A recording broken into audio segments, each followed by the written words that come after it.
Oke. Jadi jangan pernah sedih atau takut, saya nggak nyiksa, enggak.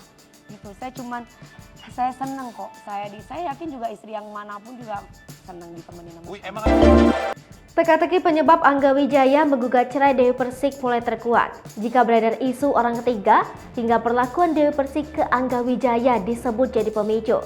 Ternyata semua terbantahkan. Pihak Dewi Persik angkat bicara soal apa penyebab sebenarnya Angga Wijaya menggugat cerai. Salah satunya, Dewi Persik membantah soal dugaan campur tangan orang tua Angga Wijaya yang menjadi pemicu keretakan rumah tangganya. Kuasa hukum Dewi Persik, Sandi Arifin, menegaskan kabar tersebut merupakan cerita lama yang kembali viral di media sosial, sehingga menimbulkan perspektif baru. Bukan hanya itu, Sandi Arifin juga membantah kabar bahwa Angga Wijaya mengajukan permohonan cerai karena tidak mendapat keturunan dari Dewi Persik. Sandi Arifin melanjutkan, Dewi Persik dan Angga Wijaya memang pada dasarnya memutuskan untuk cerai secara baik-baik. Begitu juga soal harta gonogini dan orang ketiga dibantah Sandi Arifin. Angga Wijaya mengaku masih sayang pada Dewi Persik, meski telah mengajukan permohonan cerai di Pengadilan Agama Jakarta Selatan. Hal tersebut diketahui Sandi Arifin setelah Angga Wijaya sempat mencurahkan isi hati kepadanya. Walau begitu, kata Sandi Arifin, keputusan Dewi Persik dan Angga Wijaya kini sudah bulat untuk berpisah. Sementara itu, Sandi Arifin menegaskan kliennya hanya ingin mediasi dengan Angga Wijaya di pengadilan. Bantah karena Saiful Jamil.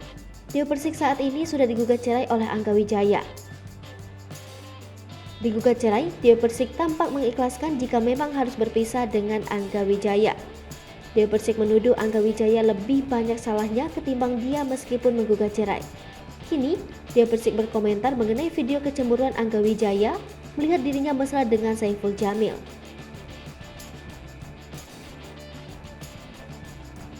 Sehingga menurut Dewi Persik membantah ada kecemburuan. Segala kejadian yang terjadi diambil hikmah oleh Dewi Persik. Dewi Persik menyerahkan masalah rumah tangganya pada majelis hakim.